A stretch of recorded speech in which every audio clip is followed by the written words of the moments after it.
জামায়াত আমিরের গোপন বৈঠক নিয়ে সংবাদ, সার্জিসের ক্ষোভ।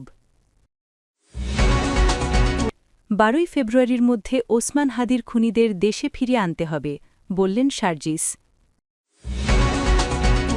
আওয়ামী লীগ থেকে জামায়াতে যোগ দিলে সব দায়দায়িত্ব নেওয়ার ঘোষণা লতিফুরের।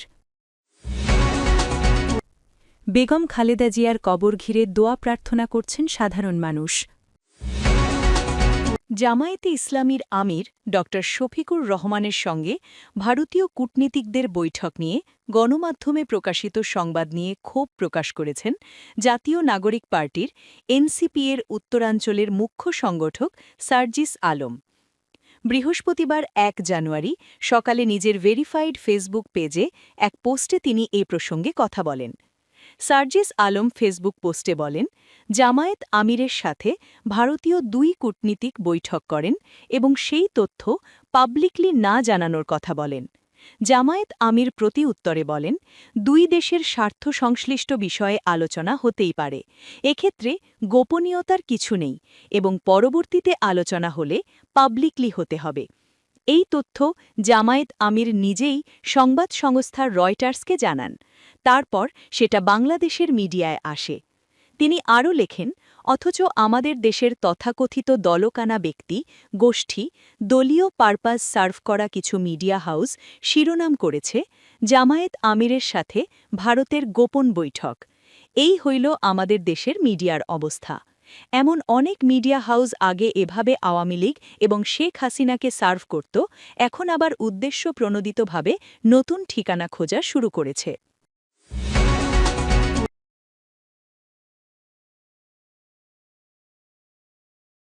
আগামী 12 ফেব্রুয়ারির মধ্যে শহীদ ওসমান হাদির খুনিদের দেশে ফিরিয়ে এনে বিচার ও রায় কার্যকর করতে হবে বলে দাবি জানিয়েছেন জাতীয় নাগরিক পার্টির এনসিপি-এর উত্তরাঞ্চলের মুখ্য সংগঠক সার্জিস আলম।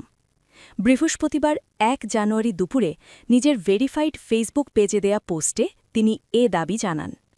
পোস্টে সার্জিস আলম বলেন, ১ জানুয়ারি ২০২৬, 12 ফেব্রুয়ারি ২০২৬-এর মধ্যে শহীদ ওসমান হাদির খুনিদের দেশে ফিরিয়ে এনে বিচার ও রায় কার্যকর করতে হবে।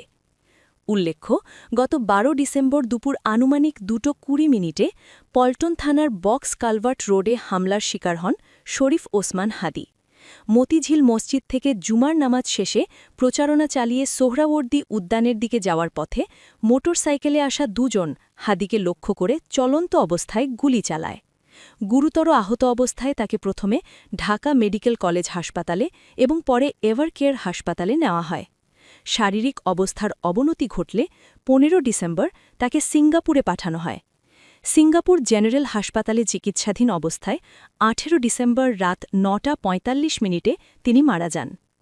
এ হত্যাকাণ্ডের 18 দিন পর রোববার অর্থাৎ 28 ডিসেম্বর সকালে রাজধানীর মিন্টো রোডের ঢাকা মহানগর পুলিশের মিডিয়া সেন্টারে আয়োজিত সংবাদ সম্মেলনে ঢাকা মহানগর পুলিশের অতিরিক্ত কমিশনার এস.এন. নজরুল ইসলাম বলেন, ধারণা করা হচ্ছে আসামিরা অবৈধ পথে সীমান্ত অতিক্রম করে ভারতের মেঘালয় রাজ্যে প্রবেশ করেন। এছাড়াও এ ঘটনায় জড়িত থাকার কথা স্বীকার করে 6 জন স্বীকারোক্তিমূলক জবানবন্দি দিয়েছেন এবং 4 জন সাক্ষী 164 ধারায় সাক্ষ্য প্রদান করেছেন। চাঁপাইনবাবগঞ্জ ৩ সদর আসনের সাবেক সংসদ সদস্য ও জামায়াতে ইসলামের কেন্দ্রীয় কমিটির সদস্য লতিফুর রহমান ঘোষণা দিয়েছেন, আওয়ামী লীগ থেকে জামায়াতে যোগ দিলে তারা সব দায়দায়িত্ব নেবেন। গত মঙ্গলবার বিকেলে চাঁপাইনবাবগঞ্জ সদর উপজেলার ফাটাপাড়া মদন মোড় এলাকায় এক উঠান বৈঠকে তিনি একথা বলেন। লতিফুর রহমান বলেন, আগামী দিনের বাংলাদেশে একটা পরিবর্তন হতে চলেছে। আমাদের দলে আপনারা আওয়ামী লীগ থেকে আসবেন। আপনাদের সব দায়দায়িত্ব আমরা নেব। জেলখানা, নবাবগঞ্জ থানা, যে কোনো দায়দায়িত্ব আমরা নেব ইনশাল্লাহ। জামায়াতের এই নেতা আরও বলেন, আপনারা আওয়ামী লীগ থেকে জামায়াতে জয়েন করেন, আপনারা বিএনপি থেকে জামায়াতে জয়েন করেন, আপনাদের দায়িত্ব আমরা নেব। জামায়াতকে আইগলা জামায়াত মনে করিয়েন না। এখনকার জামায়াত অনেক শক্তিশালী। লতিফুর রহমান ওই উঠান বৈঠকে বলেন, আল্লাহর দল ছাড়া মানুষের গড়া দল করা যাবে না। আমার কথা নয়, কোরআনের কথা। কি কথা ঠিক আছে? এটা ভালো করে খেয়াল করবেন। আল্লাহ বলছেন, আমি তোমাদের ভালো কাজের মন্দ কাজের জাররা জাররা হিসাব নেব। লতিফুর রহমানের দেয়া বক্তব্যের দুটি ভিডিও সামাজিক যোগাযোগ মাধ্যমে ছড়িয়ে পড়েছে। এ নিয়ে আজ বৃহস্পতিবার সকালে তার সঙ্গে যোগাযোগ করা হলে তিনি বলেন, আমি শুধু আওয়ামী লীগকে নয়, বিএনপির লোকজনকেও জামায়াতে যোগ দেওয়ার আহ্বান জানিয়েছি, ইসলামের পথে আসার আহ্বান জানিয়েছি।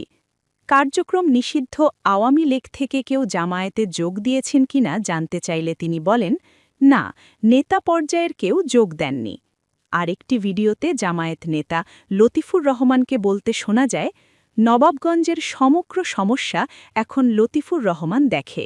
হ্যালো ওসি সাহেব, হ্যালো এসপি সাহেব, হ্যালো ডিআইজি সাহেব, লতিফুর রহমানকে করে। কোনো লিডারের কাছে মানুষ যায় না। যারা আওয়ামী লীগ থেকে এসেছেন নির্দ্বিধায় এখানে থাকবেন। আপনাদের আইন আদালত, কোর্ট কাচারি, থানা, আমরা দায়িত্ব নেব। সাবেক প্রধানমন্ত্রী ও বিএনপি চেয়ারপারসন খালেদা জিয়ার কবরে দোয়া করতে আসছেন বিএনপির নেতাকর্মী ও সাধারণ মানুষ। তারা সেখানে শ্রদ্ধা জানাচ্ছেন। বৃহস্পতিবার ১ জানুয়ারি দুপুর ১২টার পর থেকে জিয়া উদ্যানের প্রবেশমুখ খুলে দেওয়া হয়। এর আগে এদিন বেলা ১১টা থেকে খালেদা জিয়ার কবর জিয়ারত করতে আসা মানুষের ভিড় জমে। তবে নিরাপত্তার কারণে তাদের সে সময় প্রবেশ করতে দেওয়া হয়নি। পরে দুপুর ১২টার দিকে প্রবেশমুখ খুলে দেওয়া হয়। এরপর বিএনপির নেতাকর্মী ও সাধারণ মানুষ খালেদা জিয়ার কবর জিয়ারত করতে যান। তাদের অনেকেই ফুল দিয়ে শ্রদ্ধা জানান, মোনাজাত করেন। জিয়া উদ্যানে খালেদা জিয়ার কবরে দোয়া ও শ্রদ্ধা আজ বৃহস্পতিবার দুপুরে। জিয়া উদ্যানে আসা মানুষদের মধ্যে অনেকেই ঢাকার বাইরে থেকেও এসেছেন। বিএনপির রাজনীতি করেন না, তবু খালেদা জিয়ার টানে কবরের মাটি ছুঁয়ে দেখতে এসেছিলেন মুন্সিগঞ্জের ফাতেমা শারমিন। পঞ্চগড় জেলা বিএনপির সভাপতি জাহিরুল ইসলামও এসেছিলেন খালেদা জিয়ার কবর জিয়ারত করতে। বেলা ১১টা পর্যন্ত সরজমিনে দেখা যায় জিয়া উদ্যানের ভেতরে কাউকে ঢুকতে দেওয়া হচ্ছে না। সামনের সড়কেও চলাচল বন্ধ রাখা হয়েছে। সেখানে কর্মরত পুলিশ সদস্য নজরুল বলেন, কড়া নির্দেশনা থাকায় কাউকে উদ্যানে ঢুকতে দেওয়া হচ্ছে না। জিয়া উদ্যানের প্রবেশমুখে পুলিশের ব্যারিকেড আজ বৃহস্পতিবার সকালে। বেলা ১১টার পর থেকে জিয়া উদ্যানের সামনের সড়কে যানবাহন চলাচল করতে দেওয়া হয়।